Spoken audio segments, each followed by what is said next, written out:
स्वागत है आप सभी का बायजूस क्लासेस में। स्वागत है नए साल में और स्वागत है एक नए दशक में 21वीं सदी के। एक थोड़ा अंतराल हो गया जब हम पिछली बार मिले थे और हमने प्रयास किया है इस प्रस्तुति को थोड़ा बदलने का। हमारी कोशिश ये रहेगी भविष्य में कि हम न केवल सप्ताह की 2-3 मुख्य घटनाओं का सर्वेक्षण करें, बल्कि उनकी जो पृष्ठभूमि है वो भी आपके लिए एक बार दोहराएं, उसको स्पष्ट करें, ताकि आप में से प्रतियोगी परीक्षाओं के वो जो उम्मीदवार हैं जिन्होंने राजनीति शास्त्र नहीं पढ़ा है, अंतर्राष्ट्रीय संबंधों का कोई ज्ञान जिनको नहीं है, जिनको शायद आधुनिक इतिहास से भी परिचय बहुत घनिष्ठ न हो, उन सबको समझने में, उन प्रश्नों को, पेचीदगियों को कोई कठिनाई न हो जो अन्यथा आपके लिए प्रश्नों को जटिल और उनका उत्तर देने में कठिन बना सकते हैं।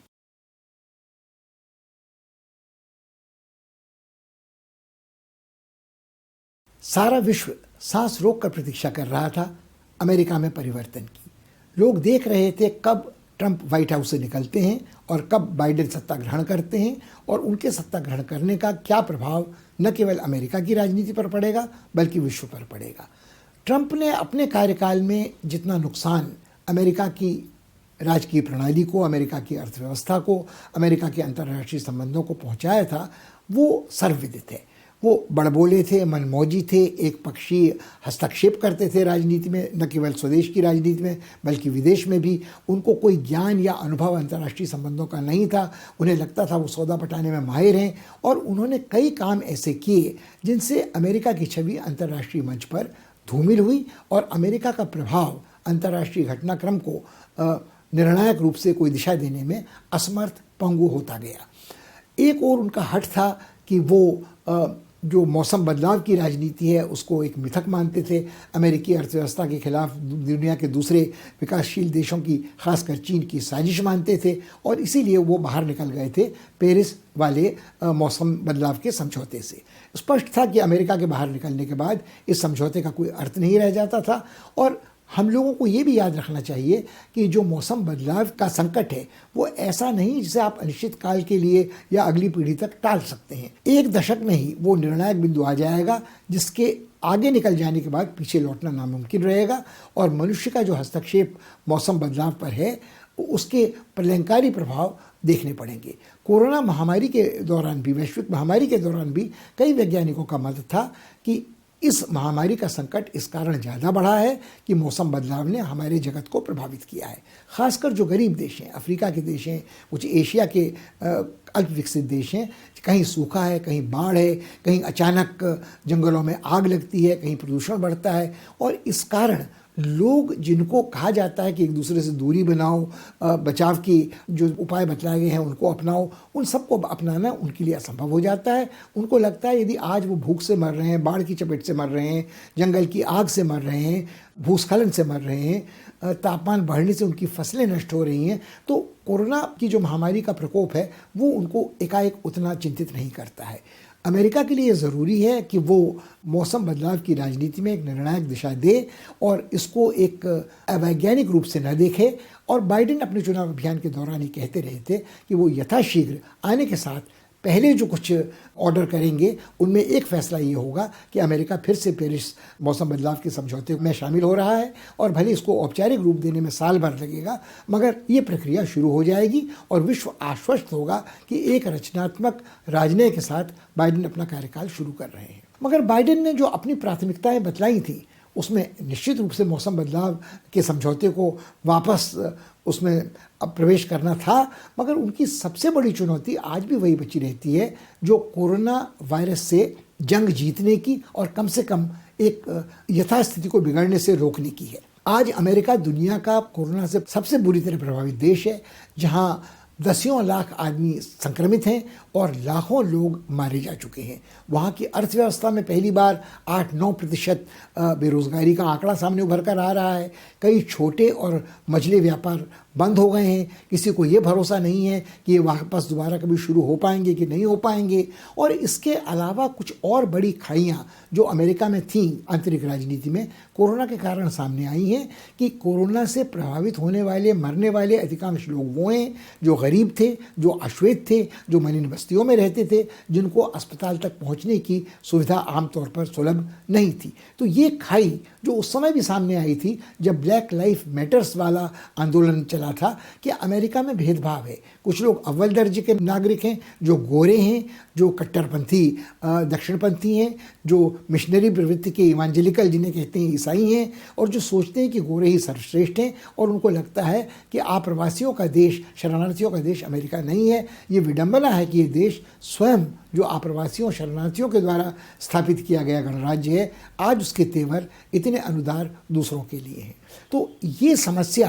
बाइडेन के सामने बहुत विकट रूप में रहती है। बाइडेन ने घोषणा की थी कि अपने पहले 100 दिनों में राष्ट्रपति के रूप में कार्य करते हुए वो लगभग 10 करोड़ अमेरिकियों का टीकाकरण का अभियान चला पाएंगे। एक साल का अंत होते होते अनेक वैक्सीनें सामने आई थी, मगर इन सारी वैक्सीनों के साथ कुछ न कुछ परेशानियां हैं। टीकाकरण के लिए जिस तरह का अनुभव भारत जैसे देशों को है, उससे अमेरिका बिल्कुल अपरिचित है। वहाँ के नागरिक एक अच्छे स्वास्थ्य के आदी हैं, उनको उन संक्रमण वाले रोगों का टीका लगाने की कभी ज़रूरत ही महसूस नहीं होती है, जिससे गरीब दुनिया हमेशा से पीड़ित रही है। तो दूसरी बात और है कि अमेरिका के जो नागरिक हैं उनको अपनी आज़ादी के अधिकार का न केवल गर्व है, बल्कि एक बहुत ही ज़िद्दी हट भी है। तो वो ये नहीं चाहते हैं कि सरकार उनकी आवागमन पे कोई रोक लगाए, कोई लॉकडाउन वहाँ हो जिसका वो पालन करने को बाध्य हों। उनको लगता है यदि चुनना है आर्थिक विकास में और महामारी के प्रकोप को रोकने में, तो उसमें लगभग देश आधे आधे में बटा है।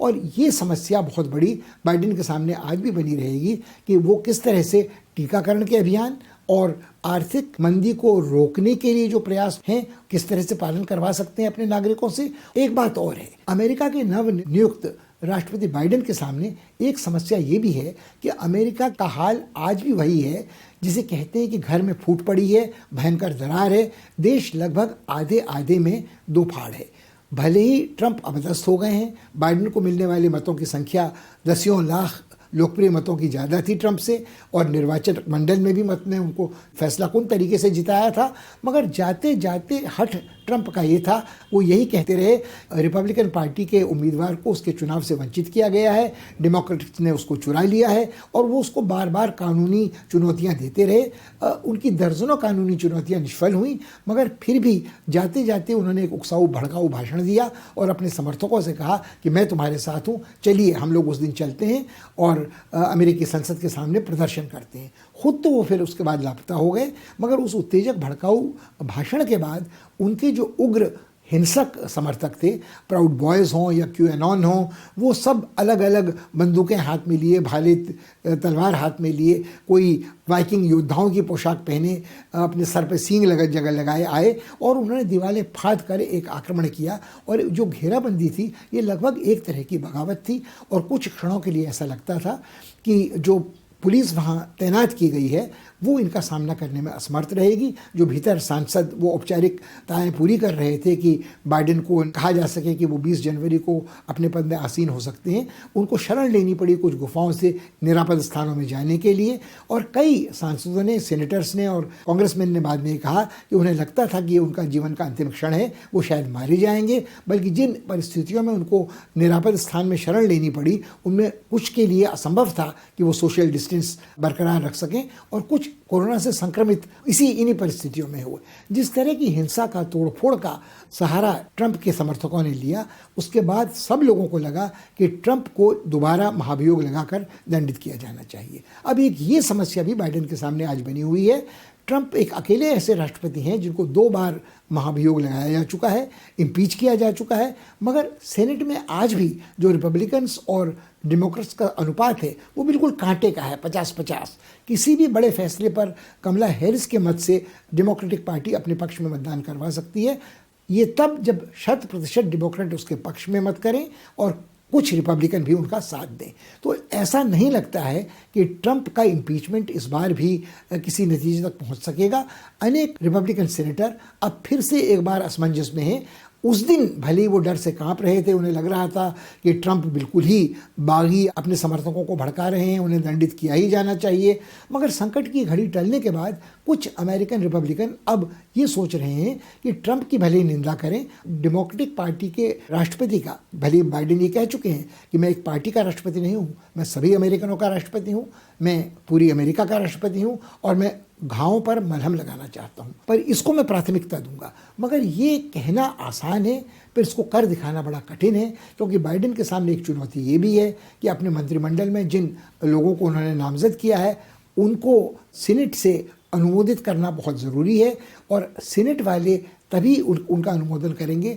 जब कोई लेन देन बाइडेन के साथ उनका होगा कि क्या किया जाए और क्या न किया जाए। कुछ संवैधानिक विशेषज्ञों ने ये राय भी जाहिर की है अमेरिका में कि ट्रंप का इम्पीचमेंट अब असंवैधानिक है, क्योंकि अब वो राष्ट्रपति हैं ही नहीं, और इम्पीचमेंट तो राष्ट्रपति का होता है। मगर इसी तरह कुछ और कानूनी जानकारों का मानना है कि हाँ, भले ही ट्रंप आज राष्ट्रपति नहीं है, मगर जब इम्पीचमेंट की प्रक्रिया शुरू हुई थी और जब हाउस ऑफ रिप्रेजेंटेटिव्स ने उन्हें इम्पीच किया था तब वो राष्ट्रपति थे। तो ये प्रक्रिया आखिरी नतीजे तक जानी चाहिए, और भले ही उनको अब पद से निकाला न जा सकता हो क्योंकि वो राष्ट्रपति नहीं है, मगर उनको भविष्य में किसी सार्वजनिक पद के लिए निर्वाचन से रोका ज़रूर जा सकता है। अब पता नहीं फैसला ये हो पाएगा कि नहीं हो पाएगा, मगर बाइडेन के सामने ये चुनौती बची रहेगी। बाइडेन के सामने ये चुनौती भी बची रहेगी कि जब तक रिपब्लिकन पार्टी के कट्टरपंथी लोग उनका विरोध करते हैं, जब तक ट्रंप बाहर से दुष्प्रचार जारी रखते हैं, और ये बात छुपी नहीं है कि इन दोनों ट्रंप के दुष्प्रचार और रिपब्लिकन्स के हठधर्मिता के अलावा कि अमेरिका बुरी तरह से विभाजित देश है। उसमें गोरे लोगों को श्रेष्ठ मानने वाले भी हैं, ईसाई कट्टरपंथी भी हैं, बंदूकें धारण करने को अपना जन्मजात बुनियादी संवैधानिक अधिकार मानने वाले अमेरिकी भी हैं, और जो लोग अश्वेतों को दोयम दर्जे का नागरिक मानते हैं वो लोग भी हैं। तो इस तरह का विभाजन अब शहरी अमेरिका में और देहाती अमेरिका में, उग्रपंथी अमेरिका में और उदारवादी अमेरिका में, इसको आप मतदान के आंकड़े से न मानिए। कुछ लोग ये बहस भी चला रहे हैं कि मतदान की प्रणाली भी अमेरिका में निर्वाचन की बदली जानी चाहिए, राष्ट्रपति ये बड़ी पुरातन प्रणाली है, और जो वहाँ की संघीय व्यवस्था है वो वास्तव में सत्ता का विभाजन वहाँ इस तरह का है कि न केवल न्यायपालिका, कार्यपालिका और विधायिका में सत्ता बटी हुई है, मगर राज्यों के जो अपने संप्रभु अधिकार हैं उनको भी वो कट्टरता से उनका पालन करते हैं। और इस चुनाव के दौरान, ट्रंप और बाइडेन के चुनाव के दौरान, एक बहुत बड़ा विभाजन हर जगह हुआ है। और अमेरिका में ये एक बड़ी विचित्र बात है, जिसको आप अच्छा कहें या बुरा कहें, कि ये टकराव की स्थिति जब होती है तो हर बार ये सर्वोच्च न्यायालय तक पहुंचती है, और सर्वोच्च न्यायालय में जाते जाते ट्रंप जो दक्षिणपंथी जजों की नियुक्ति करके गए हैं, उससे लोगों को लगता है कि आने वाले दिनों में बाइडेन की मुसीबतें बहुत बढ़ती रहेंगी।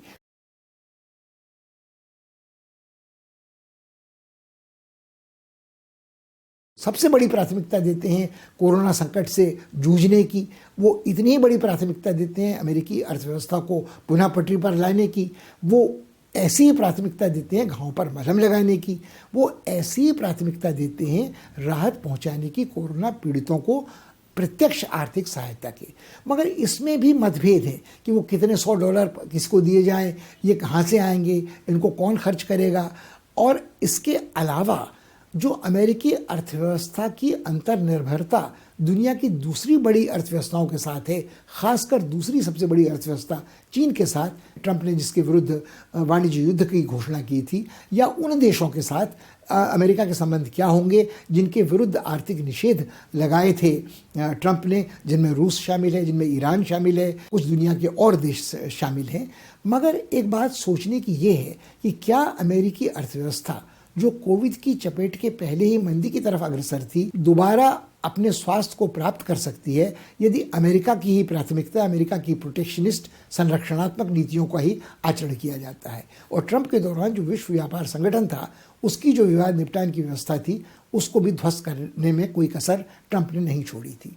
अब नतीजा ये है कि दुनिया के लगभग सब देश इस बारे में सहमत हैं, कोई मुखर हैं, कोई चुप हैं, कि बिना चीन के साथ सहकार किए उनकी अर्थव्यवस्था जो कोरोना की चपेट में थी वापस तेजी से गतिशील नहीं हो सकती है। क्योंकि चीन की राजनयिक सफलता का एक बड़ा पक्ष यह रहा है कि पिछले दशकों में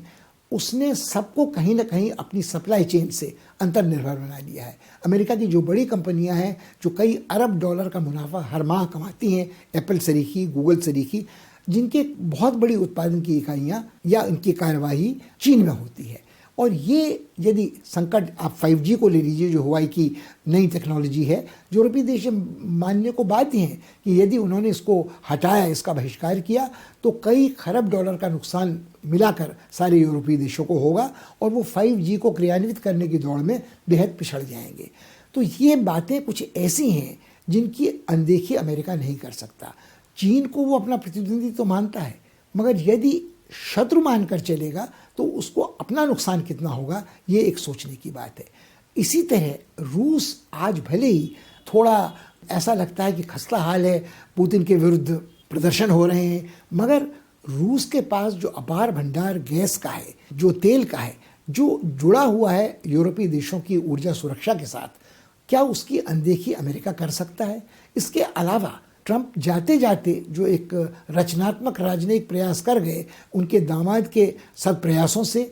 इजराइल के संबंध सामान्य होने लगे, सऊदी अरब से, खाड़ी देशों से, मुस्काट से, बहरीन, कतार आदि से। यदि ऐसा होता, ये प्रक्रिया भले ही पिछले कई वर्षों से चल रही थी, मगर इसका प्रकट होना इस बात को सूचित करता है कि अमेरिका के जो बड़े पुराने सामरिक साझेदार थे मध्य पूर्व में, वो आज इस बारे में आशंकित हैं कि यदि बाइडेन ईरान के साथ सामान्यीकरण करते हैं या उनकी रिश्तेदारी फिर बेहतर होती है रूस के साथ, पुतिन के रूस के साथ, तो क्या प्रभाव इसका उनके ऊपर पड़ेगा। ईरान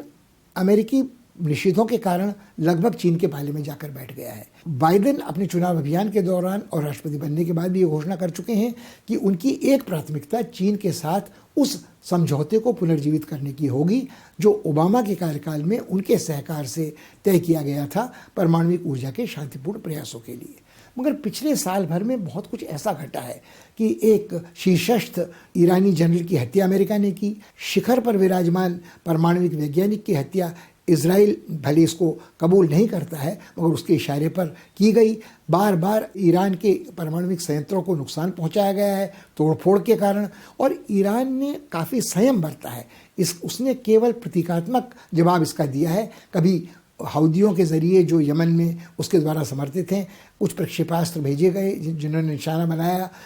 सऊदी अरब के तेल संयंत्रों को, मगर ईरान का आज भी ये मानना है कि समझौते को तोड़ा ट्रंप ने था। यदि अमेरिका उन आर्थिक निषेधों को वापस ले ले जिसके कारण ईरान तेल का निर्यात नहीं कर पा रहा था, ईरान औषधियों का आयात नहीं कर पा रहा था, ईरान अपने नागरिकों के लिए यथेष्ट पौष्टिक खाद्यान्नों का आयात नहीं कर पा रहा था, तो वो जो यूरेनियम को समृद्ध बना रहा है उस पर कटौती कर देगा। दूसरी ओर एक तरफ से ये हट बाइडेन पाले हुए हैं कि पहले ईरान कुछ पहल करे तो अमेरिका कुछ पहल करे, मगर ईरानी विदेश मंत्री का जो कहना है वो काफ़ी तर्कसंगत लगता है कि ट्रंप ने जो निषेध बाद में लगाए थे और समझौता चूंकि उन्होंने तोड़ा है तो ये जिम्मेदारी अमेरिका की है कि वो सद्भावना सार्थक रूप से प्रकट करे। बाइडेन ने अपने एक विश्वासपात्र राजनयिक को ईरान के साथ बातचीत के लिए भेजा है, मगर ये देखने लायक होगा कि हाल में जो भू राजनीतिक मानचित्र पर परिवर्तन देखने को मिले हैं, इजराइल के संबंधों का जो सामान्यीकरण सऊदी अरब, यूएई, बहरीन, कतार आदि ओमान से हुआ है, क्या उन लोगों के मन में जो ये शंकाएं पैदा हो रही हैं कि यदि अमेरिका ईरान की तरफ जरा भी झुकता है तो उसका क्या प्रभाव उन पर पड़ेगा। ये सारा घटनाक्रम तेल की राजनीति से भी जुड़ा है, ये सारा घटनाक्रम चीन के पैर पसारने के साथ भी इस क्षेत्र में जुड़ा है, ये घटनाक्रम उस इस्लामी कट्टरपंथी के साथ भी जुड़ा है जो तुर्की है। मगर इस समय तुर्की हो, लेबनान हो, सब जगह चीन एक ऐसे संतुलित राजनीति का प्रदर्शन कर रहा है कि अमेरिका के लिए उसका मुकाबला करना कठिन हो जाएगा। इसके साथ ही अमेरिका के सामने यह संकट तो बना ही हुआ है कि चीन जिस तरह से वन बेल्ट वन रोड के जरिए कई खरब, कई ट्रिलियन डॉलर्स की कीमत पर एक रेशम राजमार्ग का पुनर्निर्माण कर रहा है, एक समुद्री मसाला राजमार्ग का पुनर्निर्माण कर रहा है और दक्षिणी चीन सागर में पैर पसार रहा है, तो ये संकट जो इस क्षेत्र में अमेरिका के साझेदार थे, सामरिक साझेदार ताइवान, जापान, दक्षिणी कोरिया, उनकी क्या रिश्तेदारी अब चीन के साथ होगी। और बाइडेन भले ये कह चुके थे कि हम कोशिश ये करेंगे कि अमेरिका सक्रिय हो, अंतर्राष्ट्रीय राजनीति में सक्रिय भूमिका निभाए, जो ट्रंप के कार्यकाल में ध्वस्त हो गई थी उसकी ओर वो कितना प्रभावशाली रूप से कारगर कदम उठा सकेंगे, ये देखने लायक बात होगी। एक बात अंत में और कि अमेरिका का जो आंगन है दक्षिण अमेरिका का, जहां मनरो डॉक्ट्रिन के उद्घोष से बात मानी जाती थी कि वहां किसी विदेशी शक्ति को प्रवेश नहीं करने दिया जाएगा, वो भी बहुत बुरी तरह कोरोना की चपेट में है और वहाँ भी चीन को पैर पसारने का मौका मिला है सस्ती किफ़ायती वैक्सीन के ज़रिए और अरबों खरबों डॉलर ऋण देने के जरिए उन सरकारों को जो अपने भ्रष्टाचार के कारण, अपनी लाचारी निकम्मेपन के कारण संकटग्रस्त हैं। मैक्सिको हो या वेनेजुएला, वो ब्राज़ील हो, अमेरिका की रणनीति यहाँ असफल होती नजर आती है। बोल्सोनारो को भरपूर समर्थन प्राप्त था ट्रंप का, मगर इसके बावजूद वो निरंतर अलोकप्रिय होते रहे हैं अपने देश में। मेक्सिको ने बड़ी मेहनत की थी ट्रंप के साथ संबंध सुधारने की, मगर जाते जाते भी ट्रंप जो थे वो अपनी दीवार दो देशों की सरहद पर खड़ी करने की कोशिश की जा रही थी, जिस पर भी बड़े दैत्याकार भ्रष्टाचार के आरोप थे, उसको नष्ट करने में असमर्थ ही रहे हैं। इसी तरह वेनेजुएला में जो मादुरो हैं उनको अपदस्थ करने के लिए बार बार अमेरिका ने प्रयत्न किया था, मगर वो आज भी वहाँ बरकरार हैं। और चाहे वो वेनेजुएला हो जो संसार का सबसे बड़ा तेल का भंडार माना जाता है, उसने भी ईरान की मदद से और चीन की मदद से इस निषेध को तोड़ने का प्रयास किया है। तो ये सारी प्राथमिकताएं ऐसी हैं, इन सारे मोर्चों पर एक साथ लड़ते वक्त बाइडेन कितने भी सफल क्यों न हो, वो किसी एक मोर्चे पर 100% सफलता नाटकीय शायद ही हासिल कर पाएं। और जब तक ऐसा नहीं होता है तब तक अमेरिका का प्रभाव अंतर्राष्ट्रीय घटनाक्रम पर सीमित ही रहेगा। आगे क्या होगा ये आने वाले हफ्तों महीनों में हम देखेंगे।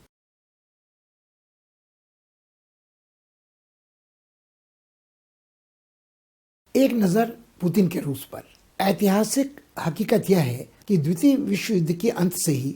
अमेरिका का मुख्य प्रतिद्वंदी यदि कोई रहा है तो वो पहले सोवियत संघ और बाद में रूस। सोवियत संघ के विघटन के बाद, सोवियत साम्राज्य के विलय के बाद, और उसमें भी पुतिन का रूस एक खास स्थान रखता है, क्योंकि पुतिन संसार के उन नेताओं में से हैं जिनका कार्यकाल बड़े बड़े देशों के शिखर के नेताओं में शायद सबसे लंबा है। अभी हाल पिछले वर्ष पुतिन ने एक ऐसे संवैधानिक संशोधन को वैधता प्रदान की है जिस पर सील मोहर लगाई है, जिसके बाद ये तय हो गया है कि यदि पुतिन चाहते हैं तो वो अपने जीवन काल में जीवन पर्यंत इस पद पर बने रह सकते हैं। थोड़ी रोक टोक थी, प्रतिबंध था कि 2 कार्यकाल पूरे करने के बाद तीसरा कार्यकाल लगातार कोई राष्ट्रपति नहीं कर सकता है, या उसके वर्षों की कुछ सीमा होगी। तो 4 साल का निर्वाचन 6 में बदल गया। उसके बाद उन्होंने कुछ अधिकार कहने को दिए संसद को, मगर कुल मिलाकर एक निरंकुश शासक के रूप में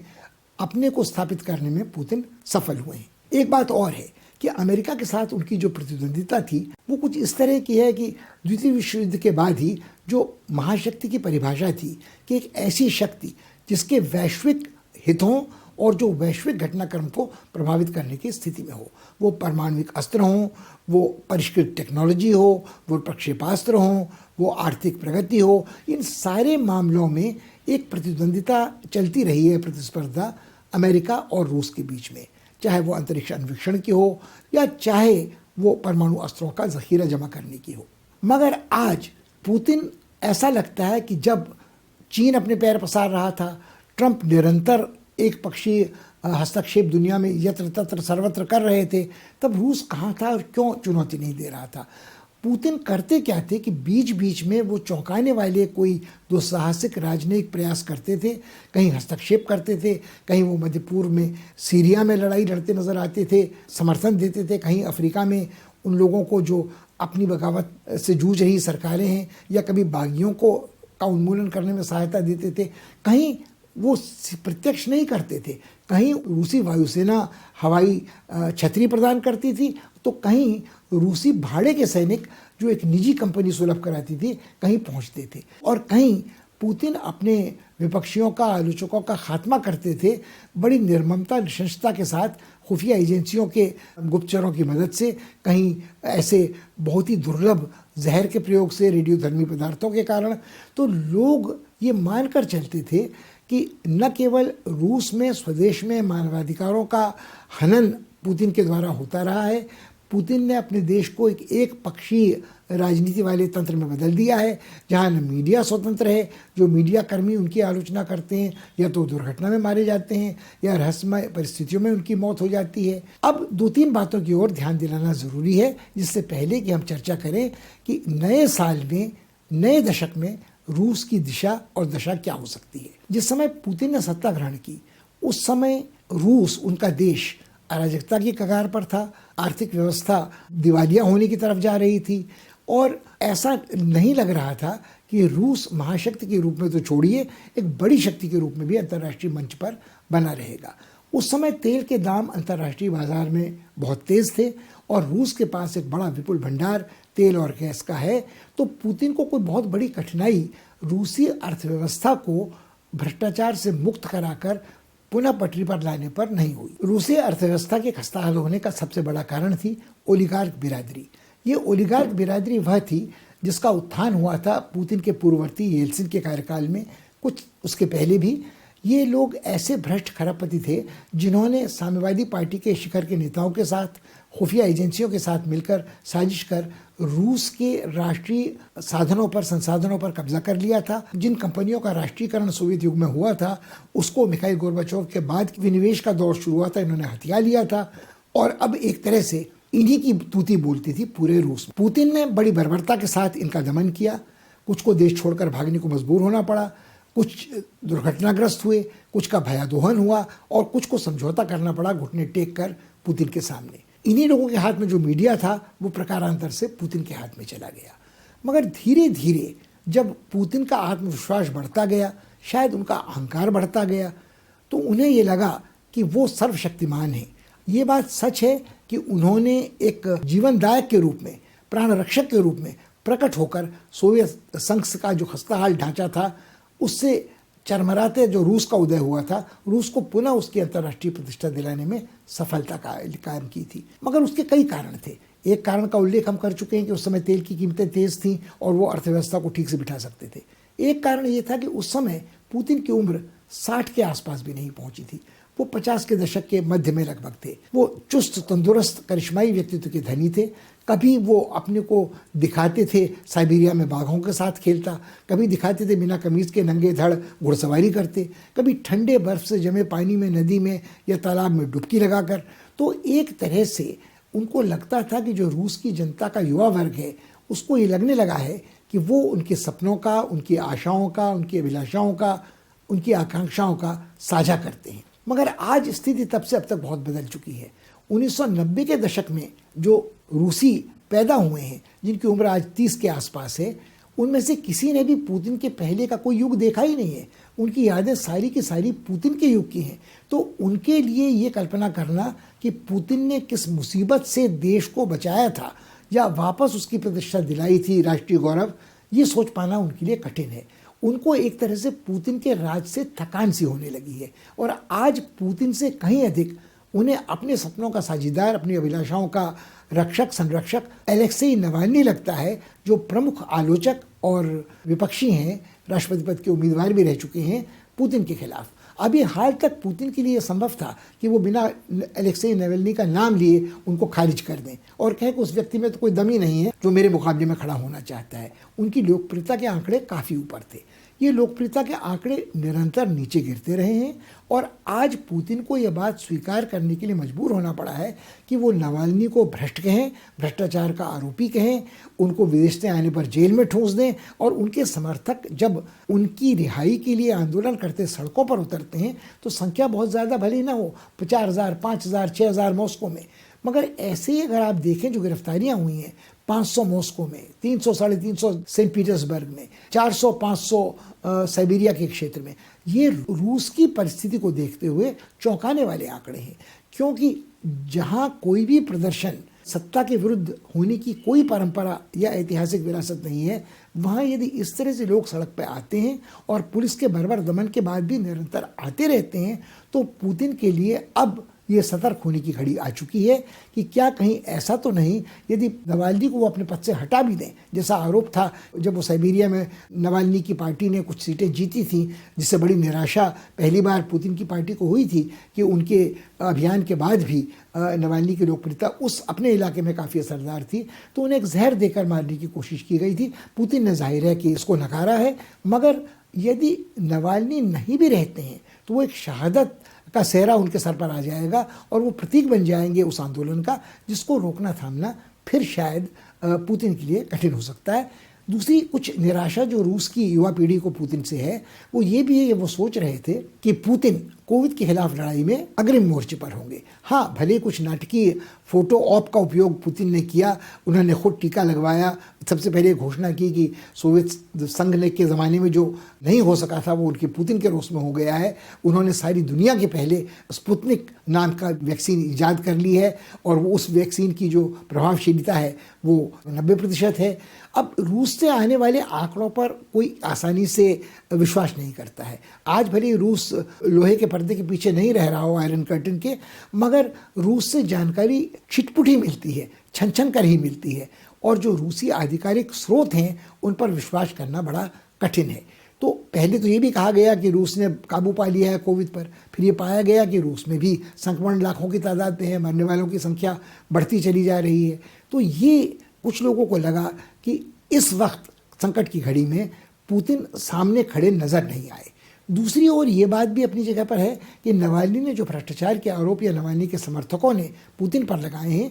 आरोप पहले भी लगते रहे थे कि इन्होंने 70-80 अरब डॉलर का अपना खजाना इकट्ठा कर लिया है। मगर हाल में नवाल्नी ने जो एक डॉक्यूमेंट्री प्रसारित की है सोशल मीडिया में, उसमें कई खरब डॉलर की कीमत पर बना एक ऐसा भव्य महल है ब्लैक सी के तट पर, जिससे खुफिया सुरंगें जाती हैं, जिसके ऊपर कोई विमान उड़ान नहीं भर सकता है। और भले ही पुतिन ये कह चुके हैं इस महल से मेरा कोई लेना देना नहीं है, मगर पुतिन के घनिष्ठ मित्र का कहना है कि ये संपत्ति मेरी है और इसका विकास मैं एक होटल के रूप में कर रहा हूँ। मगर इस पर लोगों को बहुत आसानी से विश्वास नहीं होता। रूस की नई पीढ़ी के लोगों को लगता है कि पुतिन की जीवन यापन शैली विलासिता वाली है। वो अपने निजी जीवन को गोपनीय रखते हैं, मगर कभी किसी फैशन मॉडल के साथ जो उनकी सहचरी थी कि उनका क्या हुआ, उसको तलाक उन्होंने कैसे दिया, उनके बच्चे कहाँ रहते हैं, पहली पत्नी वाले या दूसरे, ये सारी बातें एक कुतूहल का विषय बनी रहती हैं रूस में।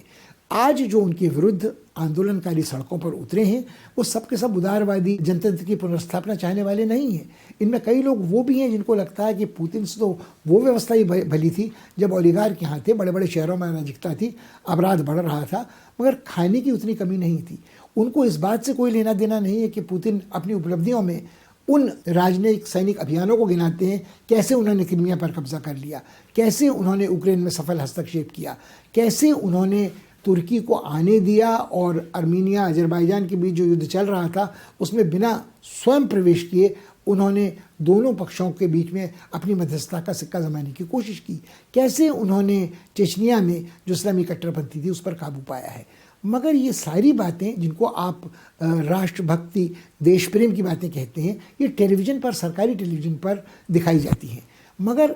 आज एक बड़ा रोचक मुहावरा रूस में लोकप्रिय हो रहा है, जब लड़ाई टेलीविज़न और रेफ्रिजरेटर के बीच में होती है तो आदमी रेफ्रिजरेटर को देखता है। भले ही वो सरकारी टेलीविज़न से मनोरंजन कर सकता था,